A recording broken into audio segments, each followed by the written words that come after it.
مینوں شوق مدینے جاون دا میرے دل وچ حسرت ہور نہیں مینوں شوق مدینے جاون دا میرے دل وچ حسرت ہور نہیں آقا تیری مرضی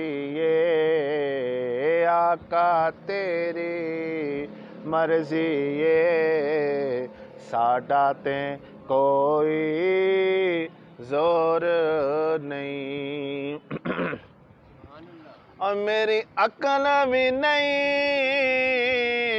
میری شکل بھی نہیں مینوں یار منان دا ڈھنگ بھی نہیں آقا میری شکل بھی نہیں میری عقل بھی نہیں مینوں یار منان دا ڈھنگ بھی نہیں میرا عشق بھی رومی ورگا نہیں میری جامی ورگی ٹور نہیں پر مینوں شوق مدینے جاون دا میرے دل وچ حسرت ہور نہیں اور میرا عشق کہندا اے حوصلہ رکھ آقا دا بلاوا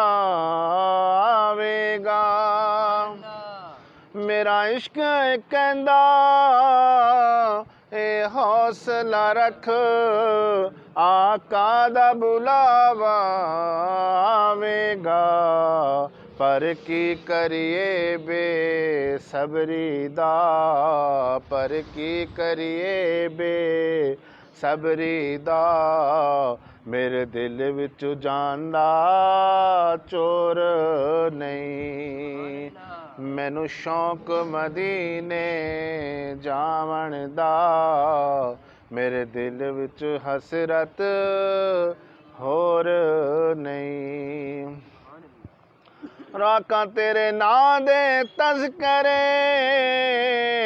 عرشاں تے تیرے حسن دے چرچے فرشاں تے تیرے ناں دے تذکرے عرشاں تے تیرے حسن دے چرچے فرشاں تے کوئی تھاں نہیں ایسی جس تھاں تے کوئی تھاں نہیں ایسی جس تھاں تے تیرے عشق دا کا شور نہیں مینوں شوق مدینے جاون دا میرے دل وچ حسرت ہور نہیں آقا تیری مرضی ساڈا تے کوئی زور نہیں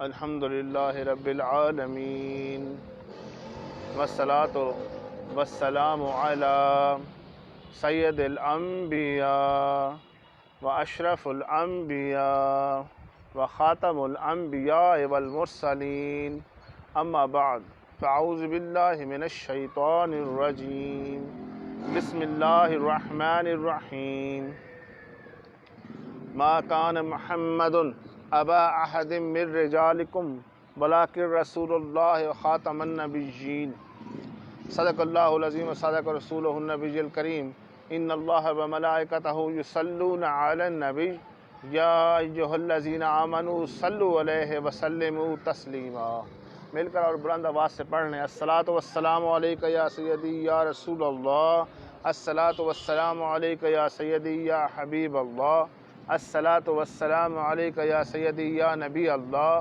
وعلی آلک واصحابک یا سیدی یا نور اللہ اللہ تبارک و تعالیٰ قرآن مجید فرقان حمید میں ارشاد فرماتا ہے محمد صلی اللہ تعالی علیہ وآلہ وسلم تم مردوں میں سے کسی کے باپ نہیں بلکہ اللہ کے رسول ہیں اور نبیوں میں سب سے آخری نبی ہیں۔ سورۃ احزاب میں اللہ تبارک و تعالیٰ نے ارشاد فرمایا کہ میرا محبوب نبی محمد صلی اللہ علیہ وسلم مردوں میں کسی کے باپ نہیں۔ اس سے کیا مراد ہے؟ شرح میں مفسرین کرام نے لکھا ہے کہ حضرت زید بن حارثہ حضور علیہ السلام کے جو لیپالک بیٹے تھے، آپ کے ایسے غلام تھے، ایسی آپ نے غلامی کی، حضور کی صحبت میں رہے، حضور کی خدمت میں ایسا رہے کہ لوگ آپ کو آپ کا بیٹا سمجھنے لگے، بلکہ کچھ لوگ آپ کو زید بن محمد کہتے۔ تو اللہ تبارک و تعالیٰ نے منع فرمایا، اللہ تبارک و تعالیٰ نے آیت کریمہ نازل فرمائی اور ارشاد فرمایا کہ تم مردوں میں سے کسی کے بھی باپ نہیں ہیں۔ محمد تم مردوں میں سے کسی کے باپ نہیں ہیں۔ وجہ کیا تھی؟ اللہ تبارک و تعالیٰ حضور کے ختم نبوت کی حفاظت فرما رہا تھا کہ میرے محبوب نبی کے بعد کسی نبی نے نہیں آنا، چونکہ نبی کا بیٹا نبی ہوتا ہے۔ لوگ آپ حضرت زید کو آپ کا بیٹا سمجھنے لگے تھے، اس لیے اللہ تبارک و تعالیٰ نے منع فرمایا میرا محبوب سب سے آخری نبی ہے، اس کے بعد کوئی نبی نہیں آئے گا۔ اس لیے فرمایا ما کان محمد ابا احد من رجالکم ولکن رسول اللہ وخاتم النبیین۔ دوسرا، میرے آقا علیہ السلام کے دو صاحبزادے تھے جو بچپن میں ہی وصال کر گئے۔ اللہ تبارک و تعالیٰ نے ان کو پروان نہیں چڑھایا، بڑا نہیں کیا، اس میں بھی یہی حکمت تھی کیونکہ نبی کا بیٹا نبی ہوتا ہے۔ اللہ تبارک و تعالیٰ نے عقیدہ ختم نبوت کی حفاظت کی، آقا علیہ السلام کے بعد کوئی نبی نہیں آئے گا، اس لیے آپ کے بیٹے، آپ کے صاحبزادے بچپن میں ہی وصال فرما گئے۔ عقیدہ ختم نبوت پر امت مسلمہ کا ایک متفقہ عقیدہ ہے کہ حضور علیہ السلام اللہ تبارک و تعالیٰ کے آخری نبی ہیں، اور اس میں آیت کریمہ کے ساتھ ساتھ 150 کے قریب احادیث ہیں جس میں حضور پاک صلی اللہ تعالیٰ علیہ وسلم نے فرمایا میں اللہ کا آخری نبی ہوں، میرے بعد کوئی نبی نہیں آئے گا، اور یہ نص قطعی سے ثابت ہے۔ میرے آقا علیہ السلام نے فرمایا، مفہوم ہے کہ اللہ نے میرا نور نبوت سب سے پہلے پیدا کیا، نور نبوت سب سے پہلے پیدا کیا، اور فرمایا کہ میں اللہ کا آخری نبی بن کر آیا ہوں۔ دوسری حدیث شریف مفہوم ہے، آپ نے ایک مثال دے کر سمجھایا کہ ایک شخص ایک مکان بناتا ہے، اس میں بڑی خوبصورتی سے نقش و نگار کرتا ہے، بڑا خوبصورت بناتا ہے، پھر اس کی ایک دیوار میں ایک اینٹ چھوڑ دیتا ہے۔ یہ حدیث شریف کا مفہوم عرض کر رہا ہوں۔ یہ آقا علیہ السلام فرما رہے ہیں دیوار میں ایک اینٹ چھوڑ دیتا ہے، وہ نامکمل رہتی ہے، لوگ آتے ہیں اس کو دیکھتے ہیں اور کہتے ہیں کہ یہ اینٹ اگر رکھ دی جائے تو یہ مکان مکمل ہو جائے اور اس کی خوبصورتی بھی مکمل ہو جائے۔ اسی طرح فرمایا کہ اللہ تبارک و تعالیٰ نے جب نبوت کا مکان تیار کیا تو ایک اینٹ چھوڑ دی جو میرے آنے سے پر ہو گئی ہے، اب اس میں کوئی اور گنجائش نہیں ہے، میرے بعد کوئی نبی نہیں آئے گا، انا خاتم النبیین لا نبی بعد۔ فرمایا انا خاتم النبیین لا نبی بعدی، اب یہ نبوت کی جو عمارت ہے مکمل ہو گئی ہے، اس میں کوئی گنجائش نہیں۔ صحابہ کرام نے عرض کی یا رسول اللہ عز و جل و صلی اللہ علیہ وسلم، آپ کس کس کے نبی بن کر آئے؟ اس کا ارشاد، اس میں اللہ تبارک و تعالیٰ نے پھر ارشاد فرمایا یا ایھا الناس انی رسول اللہ الیکم جمیعا۔ اللہ تبارک و تعالیٰ نے فرمایا اے محبوب ان سے فرما دو کہ میں تمام انسانوں میں تم سب کی طرف اللہ کا نبی بن کر آیا، یعنی تمام مخلوقات کے نبی، سب سے آخری نبی، اور تمام مخلوقات کے لیے اور تمام زمانے کے لیے اور قیامت تک کے لیے حضور علیہ السلام نبی ہیں۔ اس کے بعد اللہ نے فرما دیا کہ اس کے بعد کوئی نبی نہیں آئے گا، یہ نہ سمجھے کہ آپ اپنے زمانے تک کے نبی تھے، میں نے اپنے محبوب نبی کو قیامت تک کے لیے نبی بنا کر بھیجا اور تمام مخلوقات کے لیے، تمام انسانوں کا نبی بنا کر بھیجا۔ فرمایا وما ارسلناک الا رحمۃ للعالمین، جس جس کو اللہ نے بنایا سب کے رسول اور سب کے لیے رحمت بن کر میرے آقا علیہ الصلوۃ والسلام آئے۔ وما ارسلناک الا رحمۃ للعالمین، جیسے فرمایا الحمدللہ رب العالمین، تمام عالمین کا پالن والا رب یا پروردگار اللہ ہے۔ اسی طرح وما ارسلناک الا رحمۃ للعالمین، حضور علیہ الصلوۃ والسلام تمام عالمین کے لیے رحمت بن کر آئے۔ حدیث شریف میں میرے آقا علیہ الصلوۃ والسلام نے فرمایا، مفہوم ہے کہ میری امت میں 30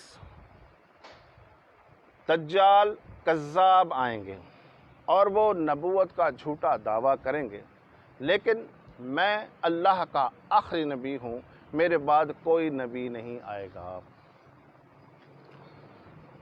کچھ لوگ نے حضور صلی اللہ علیہ وسلم کے فرمان کے بعد اور حضور کے زمانے میں بھی نبوت کا جھوٹا دعویٰ کیا تھا۔ حضور کے زمانے میں بھی کچھ ایسے تھے لوگ، ایک عورت بھی تھی اور ایک مرد بھی تھا مسلمہ کذاب، اس نے بھی حضور علیہ السلام کے زمانے میں نبوت کا جھوٹا دعویٰ کر دیا۔ اس کا ذکر بیان کے آخر میں انشاءاللہ کروں گا۔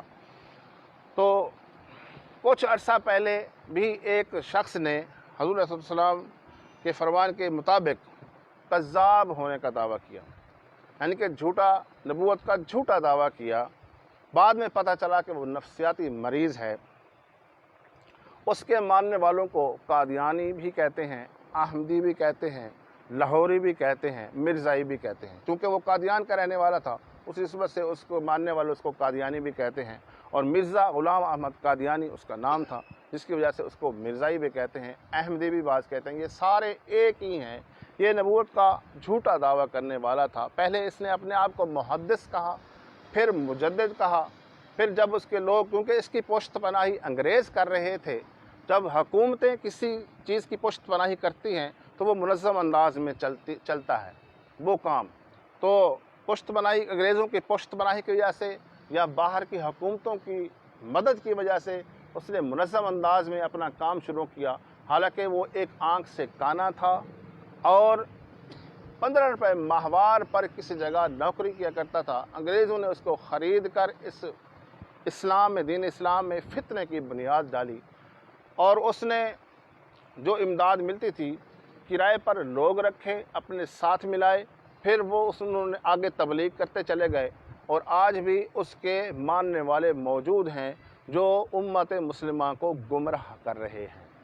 حالانکہ اس وقت کے علماء نے بھی ان کو بدترین کافر کہا، اور ہمارے پاکستان کی اسمبلی میں بھی ان کو کافر اور مشرک قرار دے دیا گیا، لیکن اس کے باوجود وہ پیسوں کی لالچ دے کر اور دیگر دنیاوی لالچ دے کر ہمارے مسلمان بھائیوں کو گمراہ کر رہے ہیں۔ اعلیٰ عہدوں پر فائز ہیں اور یونیورسٹیوں میں لیکچرار ہیں، پروفیسر ہیں، اور پتہ نہیں چلتا ان کو، حالانکہ قانون میں ہے کہ یہ اپنے آپ کو مسلمان نہیں کہہ سکتے، یہ اپنی مسجدوں کو، اپنی عبادت گاہوں کو مسجد نہیں کہہ سکتے، لیکن یہ اتنے طاقتور ہو رہے ہیں، اللہ معاف کرے، کیونکہ یہ اس کی پشت پناہی اب بھی غیر مسلم حکومتیں کر رہی ہیں۔ اب یہاں سے کوئی بھی قادیانی یہاں سے اگر جاتا ہے، جو ویزا لگنا اس کے لیے اتنا آسان ہے کہ اس کے لیے کوئی مسئلہ نہیں ہوتا، جبکہ ایک عام آدمی کے لیے ویزا باہر کا، امریکہ کا یا کینیڈا کا لگنا بہت مشکل ہے۔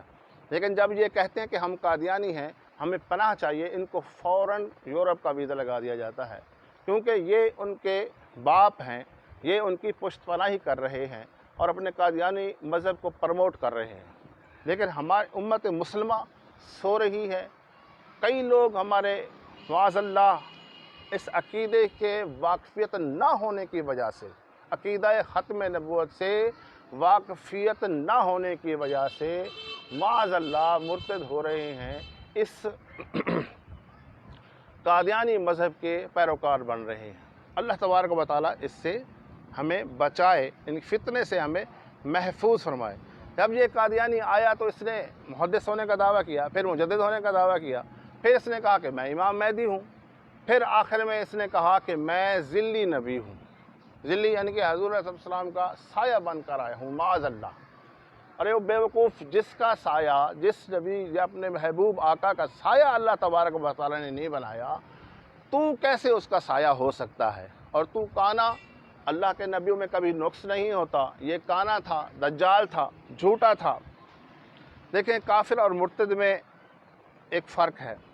کافر یہودی ہو، عیسائی ہو، سکھ ہوں یا یہ ہندو ہوں، ان کو ہم کافر کہتے ہیں۔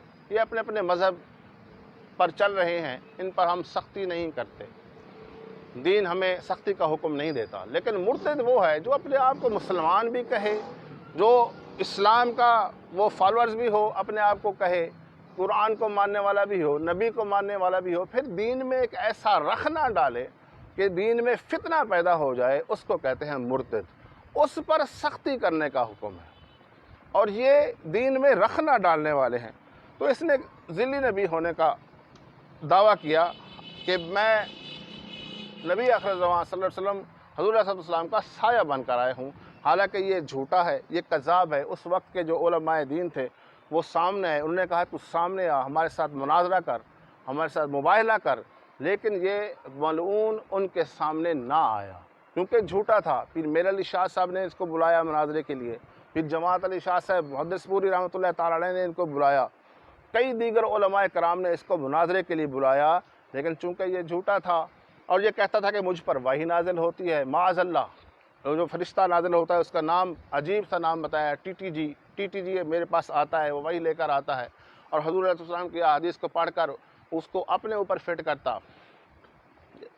ایک حدیث شریف میرے آقا صلی اللہ علیہ وسلم نے فرمایا، مفہوم ہے کہ عائشہ کے ساتھ میرا نکاح آسمانوں پر کیا گیا ہے۔ اس نے جب یہ حدیث پڑھی رات کو تو صبح اٹھ کر اس نے شور مچا دیا کہ میرا نکاح، اس وقت ایک عورت تھی محمدی بیگم، اس کے ساتھ میرا نکاح آسمانوں پر کر دیا گیا ہے۔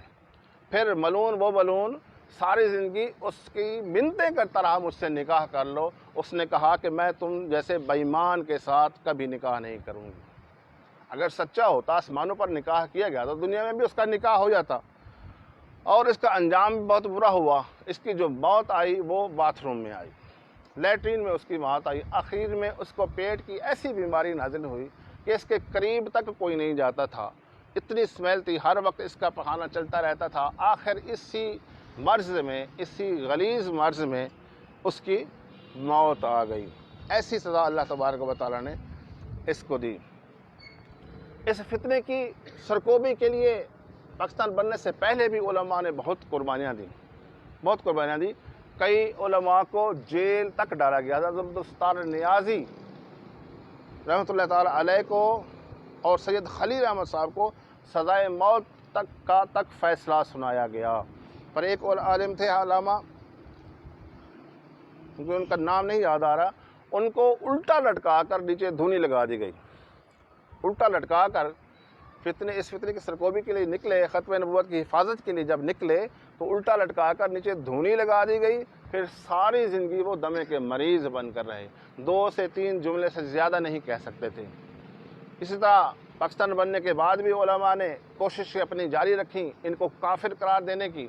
اس میں سب سے سرفہرست علامہ شاہ احمد نورانی صاحب رحمۃ اللہ تعالیٰ علیہ سرفہرست تھے۔ آپ نے بہت کوشش کی اس فتنے کی سرکوبی کے لیے اور عقیدہ ختم نبوت کی حفاظت کے لیے۔ اور یاد رکھیں کہ حضرت شاہ احمد نورانی رحمۃ اللہ تعالیٰ علیہ حضرت ابوبکر صدیق رضی اللہ تعالیٰ عنہ کی اولاد میں سے ہیں، اور اعلیٰ حضرت امام احمد رضا خان بریلوی رحمۃ اللہ علیہ کے خلیفہ کے مرید ہیں، مطلب ڈائریکٹ ان سے فیض حاصل کیا اعلیٰ حضرت امام احمد رضا خان بریلوی رحمۃ اللہ علیہ سے۔ آپ دن کو اسمبلی میں کوشش کرتے اور راتوں کو آپ پورے پاکستان میں جلسے جلوس کرا کے لوگوں میں بیداری پیدا کرتے۔ اور پھر ایک دن جب وزیر اعظم نے کہا کہ صبح میں مرزا کے بیٹے کو بلاؤں گا، آپ اس کے ساتھ مناظرہ کر لیں، تو رات کے وقت آپ تھوڑے پریشان ہوئے کہ اب میں صبح کیا کروں۔ تو دل میں خیال آیا کہ جیسے بدر میں میرے آقا علیہ السلام نے رات گزاری تھی اسی طرح رات گزار، یعنی اللہ تبارک و تعالیٰ کی بارگاہ میں التجا کر مصلی پر بیٹھ گئے، ساری رات اللہ تبارک و تعالیٰ سے روتے رہے، دعا کرتے رہے۔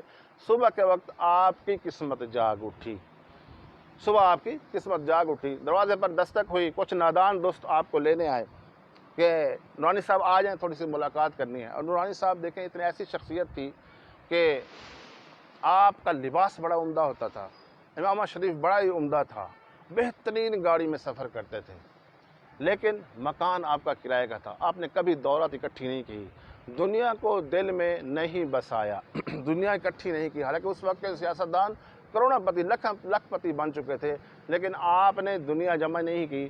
لیکن جب آپ کا لباس دیکھا جاتا، پھر آپ سے پوچھا جاتا کہ آپ اتنا اچھا قیمتی لباس پہنتے ہیں، قیمتی گاڑی میں سفر کرتے ہیں، لیکن آپ کرائے کے مکان میں رہتے ہیں، آپ کے پاس اتنی رقم نہیں ہے کہ آپ ایک مکان خرید لیں۔ تو آپ فرماتے میں بھکاری بن کر نہیں جینا چاہتا، میں یہ لباس لوگوں کو دکھانے کے لیے پہنتا ہوں، لیکن میں یہ بھی نہیں چاہتا کہ لوگ مجھے بھکاری کہیں۔ لیکن اتنا پیسہ نہیں تھا کہ آپ اپنا مکان خرید سکیں۔ دوست لینے آئے، اس کو لے گئے تو ایک جگہ پہ قادیانی اکٹھے تھے، انہوں نے بریف کیس میں تقریباً 10 کروڑ روپیہ بریف کیس میں رکھ کر آپ کے پاس آئے۔ انہوں نے کہا کہ یہ بیانہ ہے نورانی صاحب، آپ اس سے عقیدہ ختم نبوت سے پیچھے ہٹ جائیں تو ہم آپ کو یہ دینے کے لیے تیار ہیں، اس سے بھی زیادہ دیں گے، ابھی یہ قبول کر لیں۔ تو حضرت شاہ نورانی نے پاؤں کی ٹھوکر ماری اس بریف کیس کو، تو وہ بریف کیس کھل گیا، اس میں کروڑوں روپے جو باہر نکل آئے۔ تو آپ نے فرمایا تم نے بہت دیر کر دی، میرا سودا تو ہو چکا ہے۔ انہوں نے پوچھا کہ وہ کیسے، کس سے سودا ہوا ہے؟ آپ نے فرمایا کہ جو تم نے قیمت لگائی ہے وہ تو بہت کم ہے، میرا سودا اس سے زیادہ قیمت پر ہو چکا ہے۔ آپ نے فرمایا کہ رات اللہ تبارک و تعالی نے مجھ پر کرم فرمایا اور مجھے آقا علیہ السلام کی زیارت نصیب ہوئی ہے۔ رات کے آخری ایام جب آپ روتے رہے تو آخری پہر آپ کی آنکھ لگی تو آپ کی قسمت جاگ اٹھی، حضور علیہ السلام نے زیارت کروائی شاہ نورانی صاحب کو اور فرمایا اے میرے بیٹے تو فکر نہ کر، میں تمہارے ساتھ۔ پھر صبح اسمبلی کے جو پلیٹ فارم ہے اس پر آپ کا جب مناظرہ ہوا تو آپ نے ان کو اپنے اس مناظرے میں اللہ تبارک و تعالیٰ اور اس کے رسول کی مدد سے ان کو کافر ثابت کیا اور بدترین کافر اور بدترین مشرک ثابت کیا۔ اور قانون پاکستان کے قانون میں یہ لکھ دیا گیا کہ قادیانی یا مرزائی یہ اپنے آپ کو مسلمان نہیں کہہ سکتے۔ حضرت امام ابو حنیفہ رضی اللہ تعالیٰ نے فرمایا کہ نبوت کا جو بھی دعویٰ کرے گا، جھوٹا دعویٰ جو بھی کرے گا وہ کذاب ہے۔ اب کسی نے اس سے جا کر دلیل مانگی، اب لوگ آ جاتے ہیں نا قادیانی، چھپ کر یہ اپنی تبلیغ کر رہے ہیں، یہ خبردار ہونے کا ٹائم ہے، یہ اپنے آپ کو حواس میں شعور میں رکھنے کا ٹائم ہے۔ کہیں کوئی ایسا بندہ زندگی میں کبھی مل جائے تو کبھی یہ بھی نہیں پوچھنا اچھا بھائی اس کی دلیل تو دو۔ امام ابو حنیفہ اس شخص کے بارے میں کہتے ہیں جس نے دلیل مانگ لی اس جھوٹے نبی سے یا اس کے کسی پیروکار سے یا اس کے خلیفہ سے، اس کی نبوت کی دلیل مانگ لی، تو امام ابو حنیفہ کے ہم پیروکار ہیں۔ آپ نے فرمایا وہ اسی وقت کافر ہو گیا، وہ دوبارہ کلمہ پڑھے اور تجدید ایمان کرے، کیونکہ اس کے دل میں ایک شک پیدا ہوا، وہ تھوڑا سا متفق ہوا ہے اور اس نے دلیل مانگنی چاہیے۔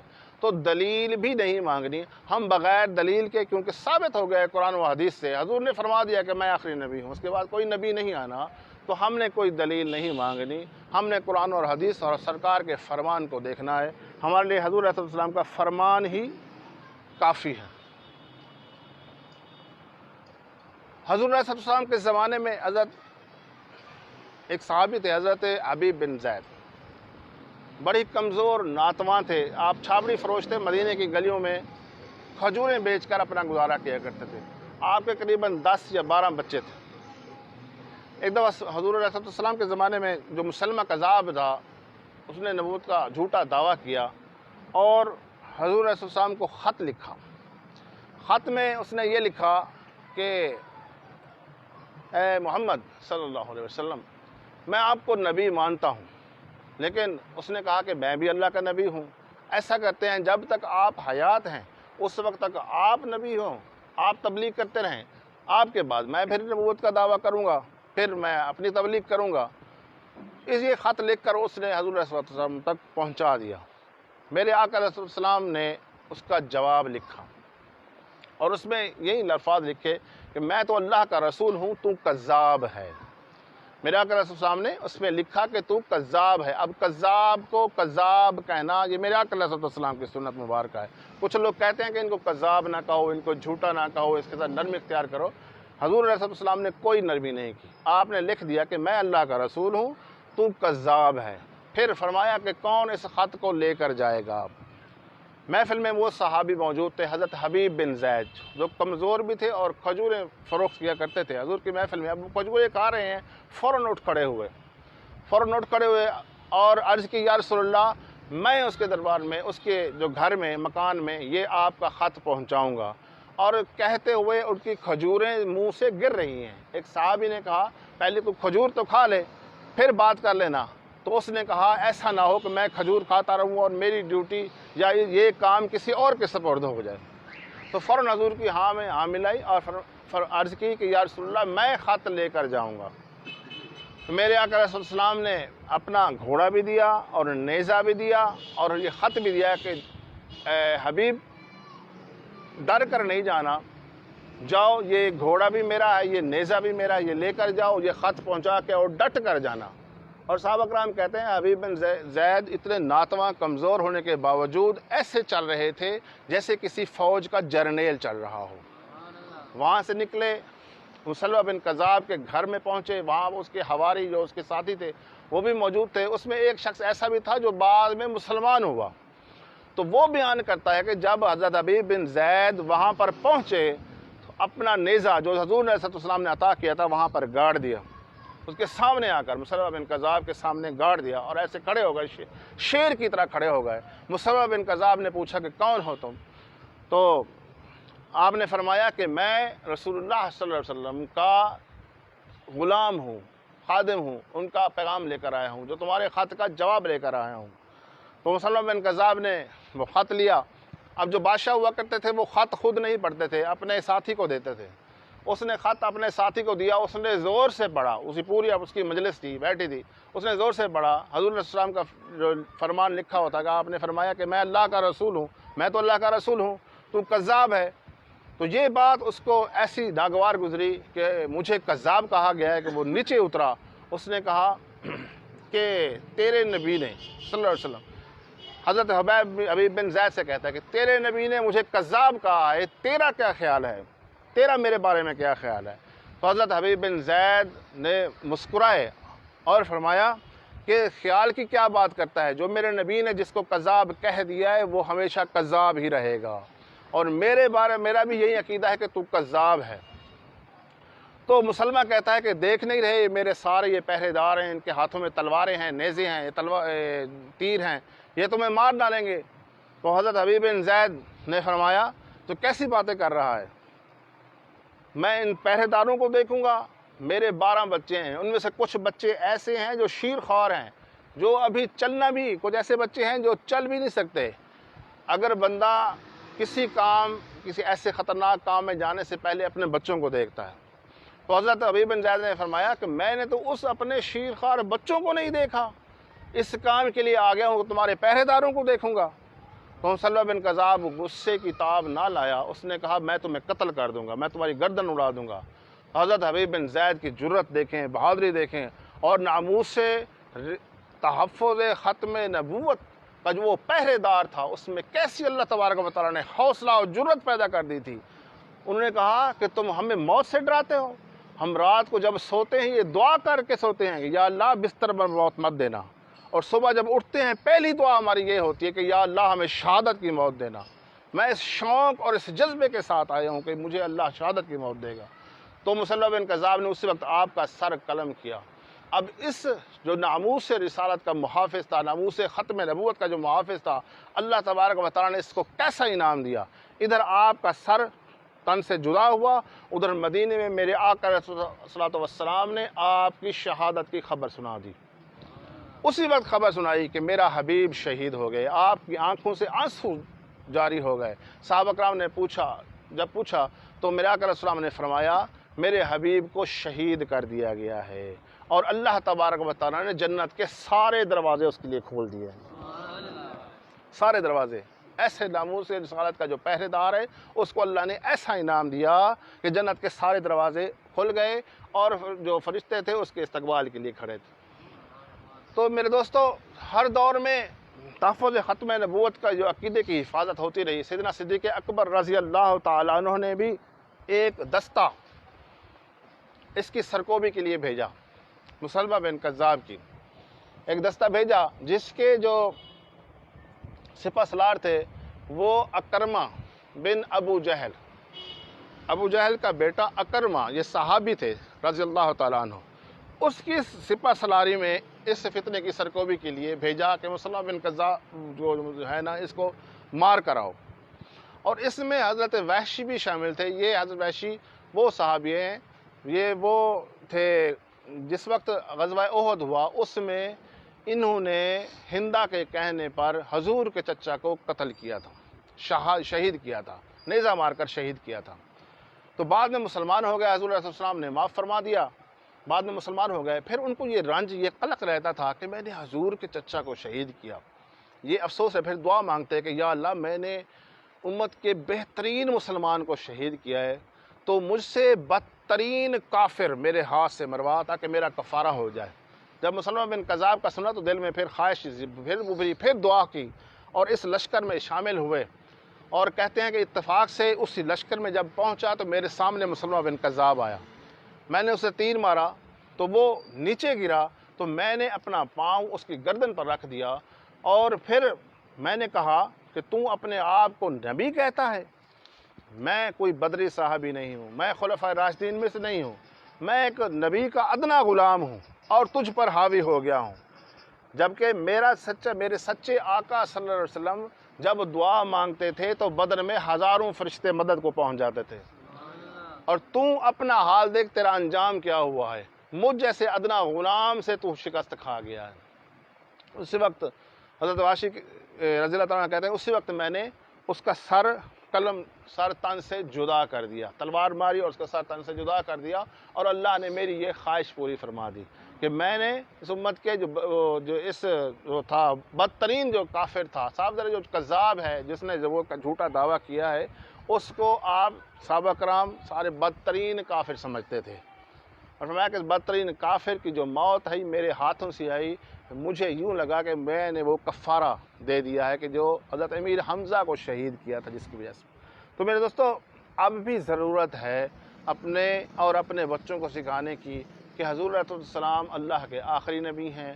کبھی کسی زندگی کے موڑ پر کوئی آ جائے اور مرزا غلام احمد قادیانی ملعون کی کوئی آپ کے سامنے باتیں سنانے لگ جائے تو آپ نے بلا جھجک کہہ دینا ہے کہ ہم تو اللہ کے آخری نبی کے ماننے والے ہیں، ہم ان کے جو فرمان ہے وہ ہمارے لیے قرآن ہے، ہم حضور علیہ السلام کے ماننے والے ہیں، حضور کو آخری نبی مانتے ہیں۔ کوئی ذلی، کوئی نبی، کوئی محدث بلکہ لاہوری جو ان کا فرقہ ہے وہ کہتا ہے ہم نبی نہیں مانتے، ہم جی ان کو محدث مانتے ہیں، ہم ان کو مجدد مانتے ہیں۔ معاذ اللہ، تم برے کو اچھا تو کہہ رہے ہو، ایک برا ہے، ایک بدترین کافر ہے، اس کو اچھا کیوں کہہ رہے ہو، محدث کیوں مان رہے ہو؟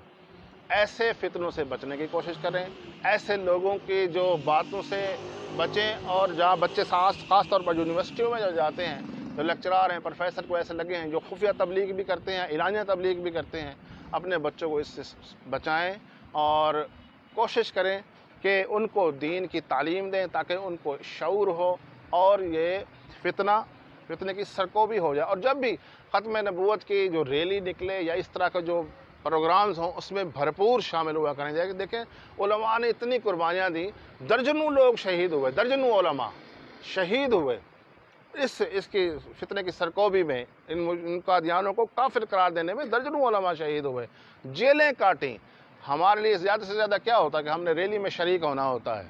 اگر ہم ریلی میں یا کسی پروگرام میں بھی ختم نبوت کے پروگرام میں شریک نہیں ہو سکتے تو ہمارا حصہ کہاں سے جائے گا؟ سرکار علیہ السلام کیسے خوش ہوں گے ہم سے؟ بھی ختم نبوت کا یہ میرا پہرے دار ہے، یہ میرا امتی، تو ہم کیسے حضور علیہ السلام راضی ہوں گے؟ کم از کم یہ تو کر سکتے ہیں کہ انفرادی طور پر اپنی مجلسوں میں اپنے دوستوں کو یہ شعور پیدا کریں کہ حضور علیہ السلام اللہ کے آخری نبی ہیں، کیونکہ ہم یہ سمجھتے ہیں کہ سب کو پتہ ہے، لیکن جو وہ تبلیغ کر کے پھیر جاتے ہیں، ہمارے بندے لے جاتے ہیں، ان کو معاذ اللہ مرتد کروا دیتے ہیں، تو وہ کس طرح جاتے ہیں کہ وہ لا علمی کی بنیاد پر جاتے ہیں، ان کو کسی نے بتایا نہیں ہوتا، اور نہ ہی ہمارے یہ ظاہری طور پر یہ ہمارے جو بیانات اس ختم نبوت پر اب ہونا شروع ہوئے ہیں۔ اب یہ بیداری، اب شعور یہ پیدا ہوا ہے، جمعہ کے خطبات میں یا میلاد کے محفلوں میں یہ شعور دیا جاتا ہے، جیسے تحریک لبیک پاکستان والے عقیدہ ختم نبوت کی حفاظت کرنے والے ہیں، تو یہ اب شعور پیدا ہو رہا ہے۔ تو اللہ تبارک و تعالیٰ سے ہم دعا کرتے ہیں کہ ہماری ایمان کو محفوظ فرمائے، ہمیں اسلام پر زندہ رکھے، اور خاتمہ بھی ہمیں سلامتی کے ساتھ ایمان لے جانے کی توفیق عطا فرمائے۔ وما علیہ الا البلاغ المبین۔